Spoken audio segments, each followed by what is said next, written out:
All right, guys, we are excited for this conversation. I know I'm going to learn a lot. I love hearing Leslie and her background and what led her into her position today. So, today we are talking with Dr. Leslie Hiles, who's coming to us from West Virginia. Her practice is Mountain State Chiropractic Center, and she has a heart for helping women, particularly, but definitely people who maybe are the underdog fighting to get out of that position, breaking patterns and advocating for themselves. We got a lot to cover in a little bit of time. And I think this is a great conversation because many times people see someone who's maybe in a position where they're an entrepreneur, or they're successful in practice, or it just seems like they've got everything working for them, but we don't get to see what they started like, or all that they've had to go through to get in this position where they're solid in themselves, and grounded and rooted and standing for something. And I know you are, Dr. Leslie. So it's been my honor to get to know you the last couple of years, and now we get to share your story with some more people who can learn from you. So I'll hand it over to you. How did you kind of start in this life, Dr. Leslie? Where did you begin? Sure. Um, I could probably go back to even when I was a little kid. Just growing up in a very unhealthy household. Most of my family was morbidly obese, suffered from multiple chronic diseases as well as addiction. Um, just something even as a kid inside just always said, there's something better out there for me. And so I honored that, from a young child. I've told the story that I can recall even going into public school when, then you get your vaccines, you go to public school. That's what we're told, right? So even going into then, when my mom took me to the health department and they came into the room to vaccinate me, I ran and I hid. It took them 2 hours to find me in this huge health department in Norfolk because I just innately I didn't, whether it be, whether or not it was fear of the needle or just, no kid wants shots, but just something inside me has always told me there's something better out there for me. And so just watching the patterns of my aunts, my mom, my sisters, I just always knew that I wanted something more for myself. Mhm. So yeah, I mean, even since a young kid, I've always felt that. I've always played sports. I've always been very particular about some of the things that go in my body. Even more now than I was then. I didn't understand the effects of junk food and what teenager does. Mhm. But even as simple as drinking water, I wasn't that kid that craved other things. I always wanted water.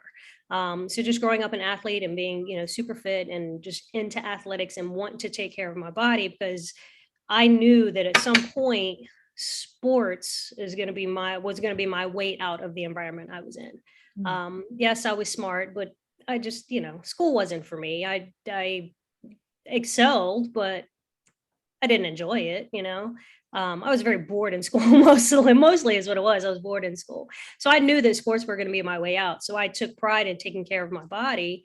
And then, like I said, just watching the habits of some of my family members and some of the people in my community, I knew that's not what I wanted. So Yeah, when we were talking about this last week when we were together, that you said you had this kind of knowing from a very young age that mhm, you didn't want that. And one of the things that I think maybe you don't even recognize how amazing it is too is, many people grow up in a culture and then that's what they see for themselves. And um, what do you think it was that allowed you to not see that as yourself and to do better for yourself? I it's got to say it's God. I Mhm. mean, I am here today because of God. Really, I mean, there's no reason I should be sitting here right now. And so there's always just been something inside me that has just given me a different drive. Mhm. I have three sisters, and all three of my sisters continued the same path as the rest of my family. But for me, I just yeah, something inside me just drove me to something more. Mhm. I didn't want to continue to live in the environments we were living in, the poverty, the drugs, the addiction. I mean, it's growing up for me, and my friends, those things were normal. It was normal to see, crackheads walking down the street, needles on the sidewalk, that was a normal part of my life. And I wanted out. I Mhm. wanted out.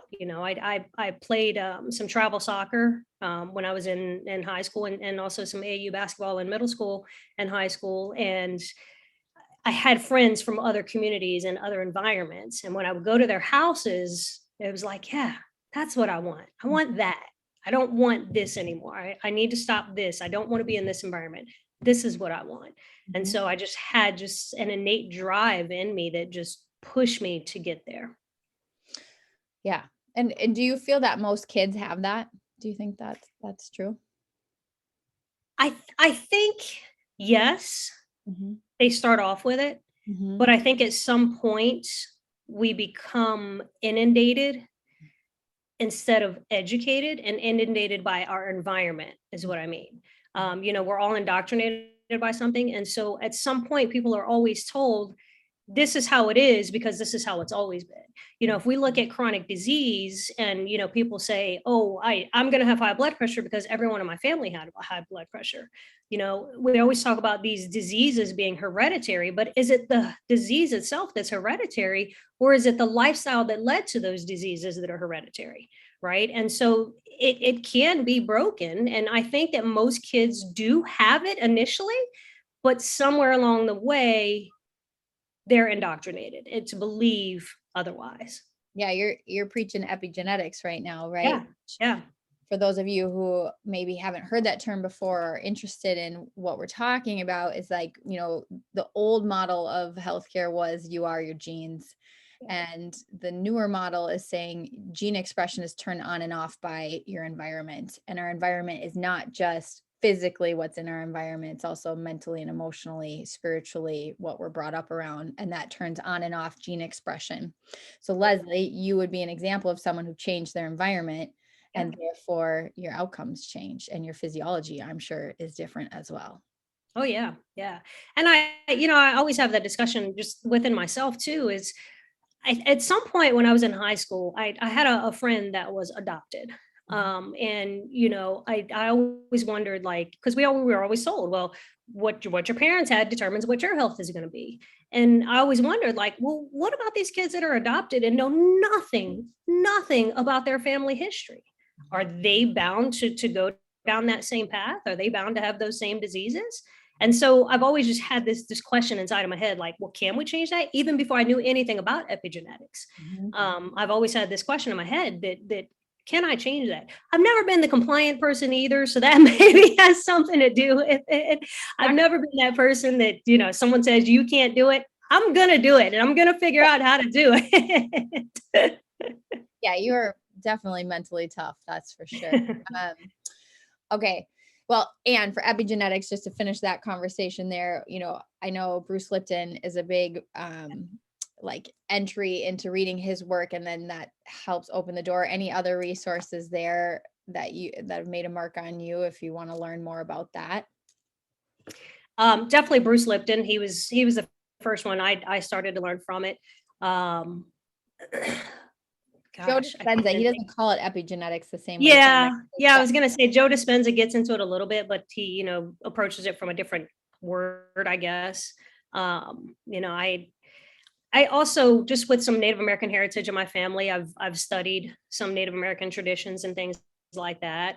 And so, they didn't have these strong beliefs of hereditary diseases. Mhm. And so for me, that kind of opened my eyes to, like, yeah, you can change your patterns. Right. So Goes back to the patterns.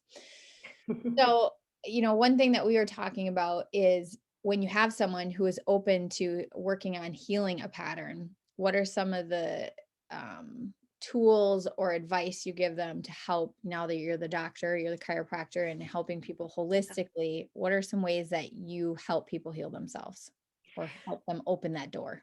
yeah. One book I highly recommend is The Four Agreements. Mm. That takes a little bit of a deeper dive into how to overcome addiction, really. Mhm. And even the book, it talks about how addiction is not just chemical addiction. We can be addicted to feelings, right? We can be addicted to anger, sadness, any of that. You can have these addictions, not just chemical. And so breaking those addictions, Big, what you just said there. That's yeah, huge. Yeah. yeah. So breaking those addictions, that's key. That's key. And a lot of people, especially in our society in the US, we don't deal with emotions properly either.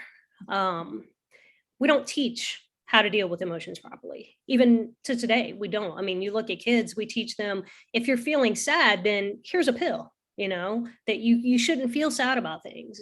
And that's a normal part of life, right? We In order to know what happiness is, we have to know what sadness is, right? In order to know what love is, we have to know what heartbreak is. So there has to be this balance, but we have to learn how to communicate and deal with those emotions as well, and not just suppress them. And I think a lot of the majority of the people I talk to, a lot of it is suppressed emotions, Mhm. suppressed trauma, suppressed emotions that they've just never dealt with. And so you become addicted to suppressing those feelings and those emotions. That becomes an addiction as well. And so you put on this mask that everything is okay, but meanwhile we're struggling inside with this addiction, and not putting it in the forefront and saying, okay, I need to talk to someone, I need to pray about this, I need to really dive deep into this in order to heal. Because until you deal with that addiction, whether it be chemical or emotional, you're never going to fully heal. So that's the first thing for me, is just dealing with those addictive behaviors. And like I said, the fourth agreement book, the four agreements, is a great resource to start looking into that. I love that. Um, I'm curious your thoughts on this. So sometimes in my practice here, as well as my own life, I feel that sometimes when we're going into our trauma or into our emotions, the more we dig, the deeper the hole goes. And it Mhm. doesn't seem like there's a bottom to it sometimes. Um, and so I'm wondering what your thoughts would be on there's a point of me that definitely feels like suppression is maybe not the goal, but Right. also sometimes staying in the emotion. Sometimes you'll see people Yeah. put memes out that are like, you got to feel the feels to heal or whatever. And I'm like, right. And I don't know if we need to Mhm. stay in it forever either. So I'm Yeah. wondering what your thoughts are on that. Yeah, absolutely. I would agree. And again, that goes back to that addiction, right? You can become addicted to that feeling. You can become addicted to always staying in that hole. And that's not healthy either, Mhm. right? And even in the four agreements, it talks about, rather than suppressing your emotions, how to deal with them. But it doesn't have to be, I'm going to go yell at this person that hurt me, right? Forgiveness is a big thing, but it doesn't always mean that you have to verbally forgive that person that hurt you. I mean, God knows, if it was, sexual abuse or rape, you're not going to be able to always approach that person and say, I forgive you. That's hard. That's Right. hard. You can't expect people to do that. But it's more about forgiving yourself also, but also forgiving God. That Mhm. is huge. Mm. So many people have I would say, a torn relationship with God, to be honest with you. Mhm. They don't think that they can talk to God normally, right? I mean, I've cussed God. I'm not gonna lie, I've cussed God. I've been that mad, right? That I've cussed God. And that's okay, because he knows where the heart is, right? Where's your heart in that? Mhm. And so in order to be able to forgive God, you have to have a real conversation with him. It's Mhm. not just this, oh, I can't go talk to God because the church told me that, I have to go ask for forgiveness of my sins, or I have to, speak to a preacher before I can talk to God, and he has to be my way to talk to God.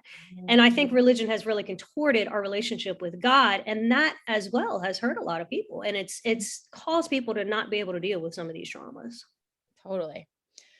Yeah, and that's a huge part of my heart for putting this on is that we have become so siloed. We've been so siloed in our physical body, our health is over Mhm. here in this physical realm. And then still kind of taboo, but becoming less taboo. We put another silo of our mental health. And I don't even like the word mental health because it is taboo. Yeah. And then we've got our religion and our spiritual side, but they're also separate. And I really do believe that healthcare of the future is like the whole person coming together and realizing too that the physical body is connected to the spiritual parts of us. It's actually a living, breathing, interdynamic thing.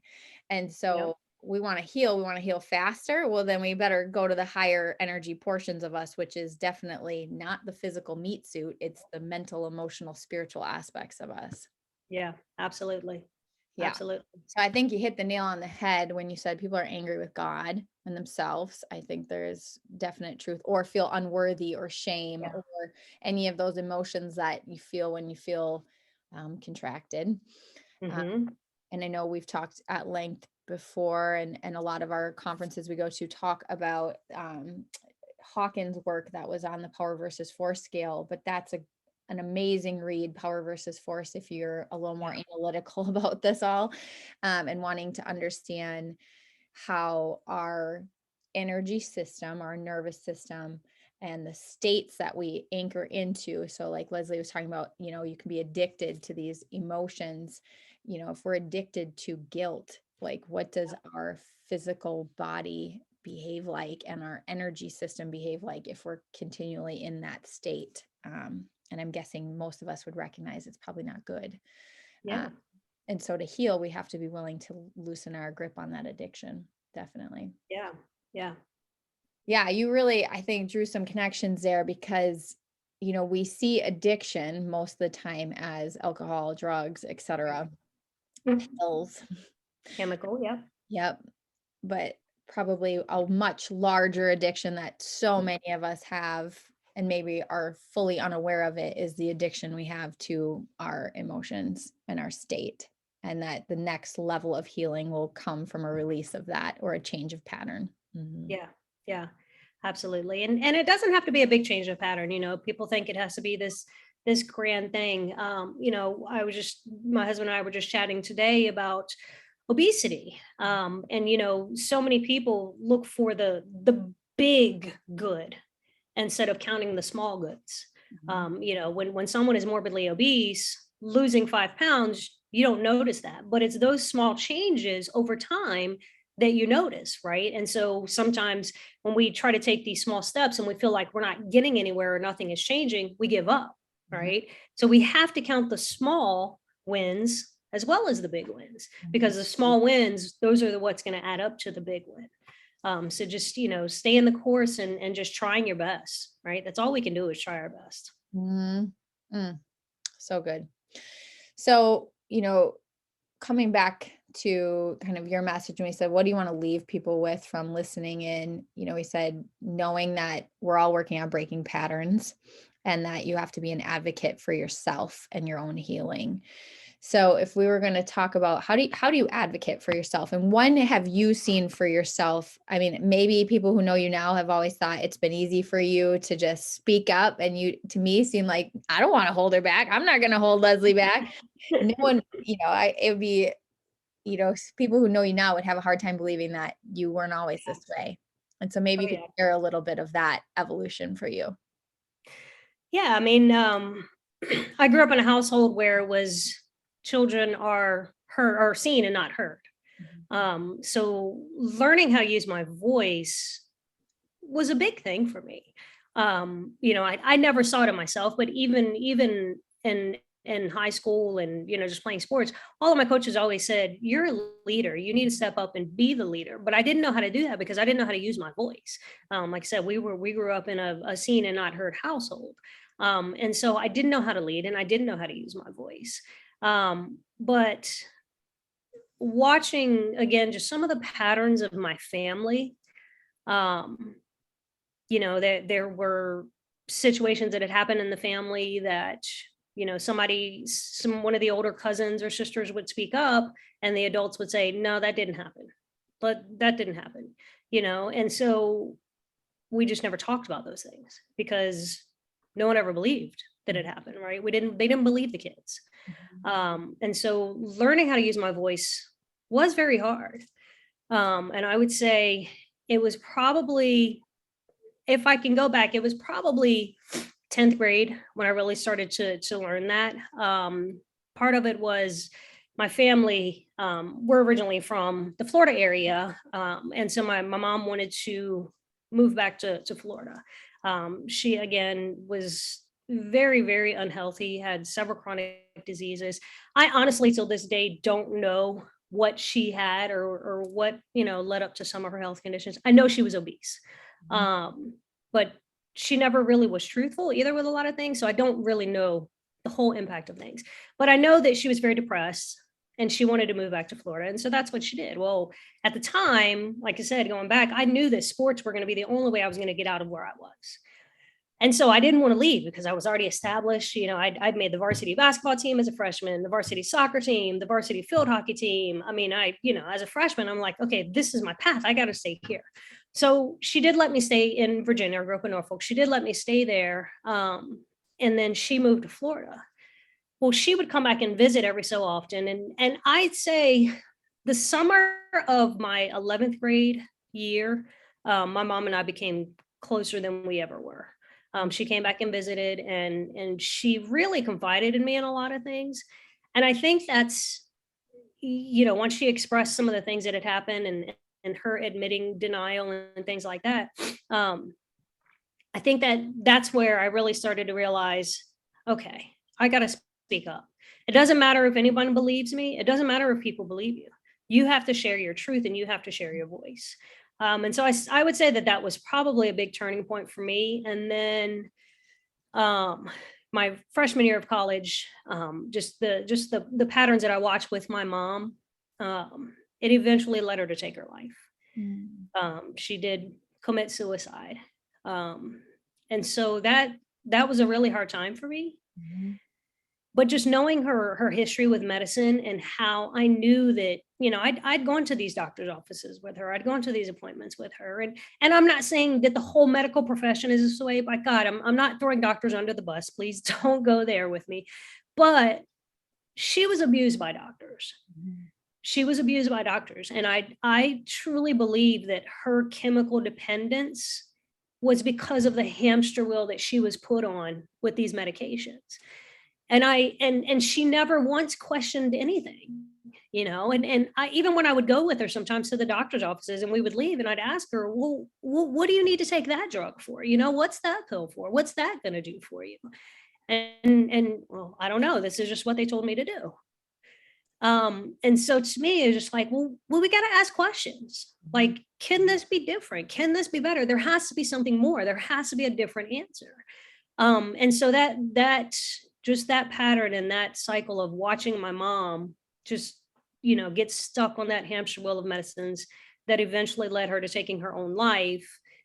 I'd say that that's really probably what kind of pushed me over and like, all right, no one's going to advocate for me like I am. No Mhm. one's going to stand up for me like I am. No one's going to ask questions for me like I will. So I have to be the one that's responsible for that. Mhm. And I would imagine you tell your patients in your practice that too. Yeah. Oh, yeah. Mhm. Yeah. I tell them all the time, don't even listen to me. If you Mhm. don't think I'm right, get a second opinion. I don't know everything. I'm still learning. We're all still learning. We're all, if we're just doing the best we can. But God, if it doesn't feel right, if you're so what in your soul with what someone is telling you, seek Mm. out another answer. Yeah. Leslie, do you feel like the tide is shifting in the average person accepting what they're getting for messaging and starting to question? Or am I just in a bubble? But I do feel like there are more people who are open to 20 years ago, they would not have questioned. Now they're Yeah. questioning. Yeah. I do. I do see the shift also.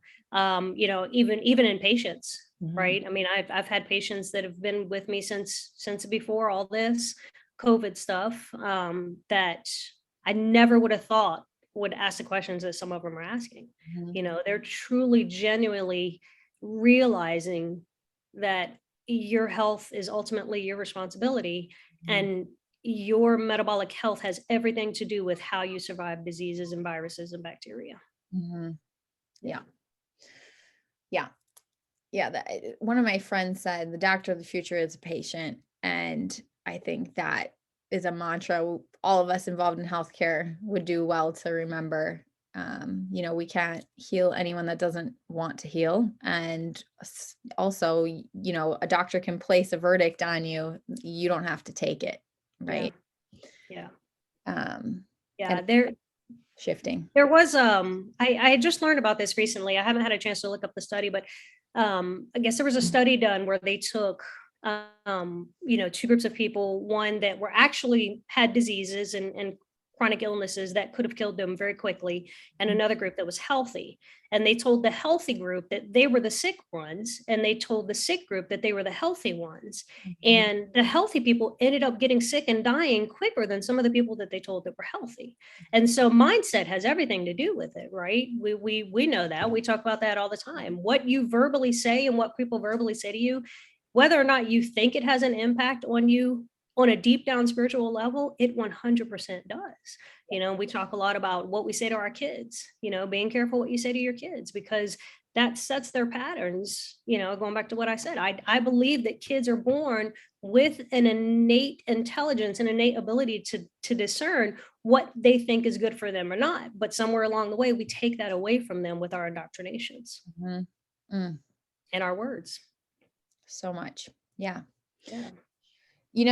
And the power of sharing your voice, like you were talking about with your mom's, you know, evolution of what happened to her and your awakening then along the way, as far as that you weren't going to continue that. I think so much of what I took from that is like, you see what you don't want and therefore you're going to speak for what you do want. And I think there also is this aspect of voice where it's like, once you're quiet enough to hear your own voice, like what is in your head, and know that this isn't going to go away unless I start to do something with it. I think that's the next level of it too, is like the voice that you speak comes from also getting quiet enough to hear the voice that's, whether it's in your head or how it comes to you as thoughts, where you are starting to listen within more than you're listening without, and then starting to verbalize that. And that is kind of a weird thing to think about if you've never thought about it that way. But I again think this is about all of us are connected on a deeper level. And so, like Leslie, you sharing your story, someone listening, that's going to spark something in them. I just, right before we got on this call, came to my office. I've been gone for 5 days. And I had this letter from a woman that was actually a really wonderful friend of my mom's. I've never met her. And my mom is about to pass, and she sent me this like 3-page letter, and I'm like crying as I'm trying to get together. But what she shared to me about my mom, I'm not even sure if I'm going to share about with my dad, was so helped me feel like maybe what I thought my mom thought about me, it wasn't actually true, because she shared some things about my mom that I wouldn't have known because I didn't grow up with my mom. I saw her as my mom. And so I think about this because that's a way that she shared her voice. She doesn't know me. She didn't have to write me that letter, but she felt called to write me this letter. And then it's a gift to me. So that's sharing. It's like when we get these nudges doing that, and then we don't know the ripples that come off of these things. Yeah. Yeah, they often say that if a friend that you haven't talked to in years or months or even just a few days pops into your head, then call them, let them know you're thinking about them, because there's a reason they popped into your head, and it could be divine timing that that person really needed to hear something that you had to say that day. Mm, so Yeah. good. Is there anything else, Dr. Leslie, that you want to lead those that are listening with? Yeah, just try your best. Mhm. I just keep going back to that. That's all we can do is try our best. Love one another and just try your best. We're gonna fall, we're gonna stumble, we're gonna make mistakes. I mean, God knows I don't have it all figured out. Mhm. Um, people sometimes think we do because of the platforms that we share on, and the environments that we're in now. But man, like I said, there's no reason logically that I should be sitting here right now. So yeah, just you're gonna fall, you're gonna stumble, but just stand back up, dust yourself off, and just keep going and just try your best. Mm. Yeah. Do you think if you, Leslie, could revert yourself back to when you were like making those decisions to play sports to like get out of where you currently were, if you could have flashed forward and seen your life now, do you think you would have believed it at the time? No, Mm, not at all. Not at all. I often think that and that's another thing I could share, find the joy in the small things. mhm, Um, because just look around now, just sometimes even just driving into my neighborhood. Like, man, I can't believe that I live in a neighborhood like this. I mean, you're talking about someone that grew up at one point we lived in the house with three other families and each family had their own bedroom. So you're talking about me, my mom, my stepdad, and my little sister in one bedroom, not one house, one bedroom. mhm, And so just even sometimes just driving down the street, just wow. mhm, And I own a house, I own a car. Like, even honestly, if you would ask me 20 years ago, I would never have seen where I am now. mhm, Yeah. mhm. You're so beautiful. Thanks for sharing all of that. All right. Where Thank can we you. find you? So I'm have Mountain State Chiropractic Center here in Berkeley Springs, West Virginia. I do practice in Virginia at Likens Chiropractic a couple days a week as well. I am on Facebook, Leslie Hiles. I'm on Instagram, Dr. Leslie Hiles. I'm trying to get more active on Telegram, but I won't share that one yet. Awesome. Well, thanks for your message today, and I appreciate you. Thank you.